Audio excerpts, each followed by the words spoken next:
안녕하십니까. 오늘은 유방과 여치라는 주제입니다. 여치는 유방의 부인입니다. 그의 아버지는 산동지방의 굉장히 유력한 인물이었는데 그가 원수를 피해서 유방이 있었던 폐원으로 이주를 하게 되었습니다. 여공은 무척이나 유명한 인사였기 때문에 폐원에서 큰 연회를 베풀어서 그를 환영했습니다. 그래서 많은 사람들이 돈과 선물을 싸들고 그의 연회에 참석하게 되는데 그때 그 연회를 주관했던 사람이 수아입니다. 수아는 나중에 유방을 도와서 큰 공을 세우는 그런 인물입니다. 근데 당시 너무 많은 사람들이 여공을 보기 위해서 몰려드니까 수아는 선물이 1천전이 안 되는 사람들은 땅바닥에 앉도록 했습니다. 이후에 유방이 도착했는데 그는 선물 1만전이라고 적었습니다. 그것을 보고 여공이 깜짝 놀라서 대문까지 나와서 유방을 환영했습니다. 그래서 그를 상석으로 모셨는데 수아는 유방을 알고 있었기 때문에 여공에게 유방은 그만한 돈을 낼 수 있는 형편이 못 됩니다. 그는 허풍이 좀 센 편입니다 하고 여공에게 충고를 했습니다.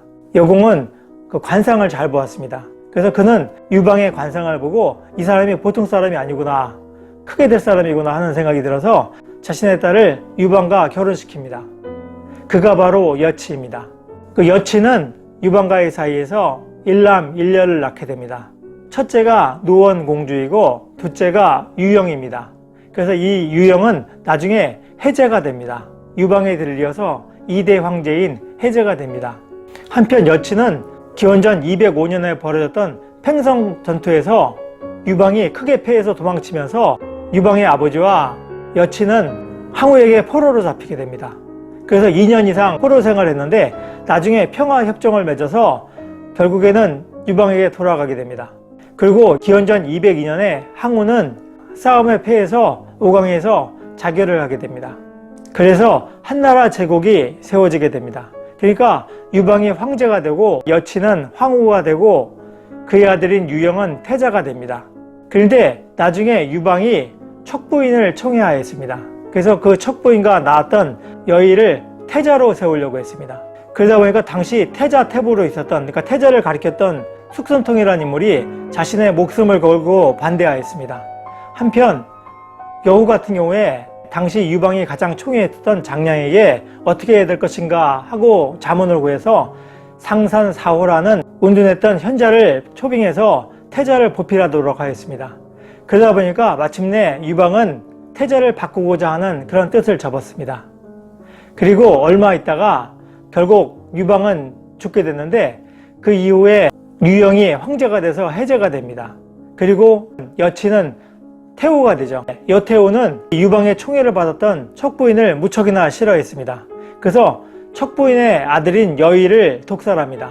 당시 해제 같은 경우에 태후가 여의를 죽일지도 모른다는 생각 때문에 항상 여의와 같이 다녔습니다. 그래서 식사도 같이 하고 잠도 같이 잤는데 어느 날 여의가 피곤하게 잠든 모습을 보고 혼자 두고 활쏘기 연습을 하러 나갔다 왔습니다. 그러니까 그 사이에 여의는 독살당해서 죽어 있었습니다. 또한 여태후는 척부인을 잡아다가 그의 팔다리를 자르고 그의 눈과 귀를 멀게 하고 벙어리 약을 먹여서 말도 못하게 했습니다. 그래서 보지도 듣지도 말하지도 못하게 만들고 돼지 우리에 넣었습니다. 그래서 그를 사람 돼지라고 불렀습니다. 나중에 해제가 그 모습을 보고 너무 놀라서 태후에게 이것은 사람의 할 짓이 아닙니다.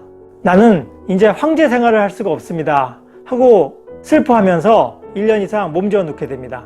한편 해제 같은 경우에는 그의 형이 있었는데 배다른 형이죠. 근데 그 어머니가 비천한 출신이었기 때문에 황제가 되지 못했습니다. 근데 당시 여태후는 배다른 형이었던 그 유비라는 인물이 있는데 그를 초빙해서 그에게 독이 든 술을 내립니다.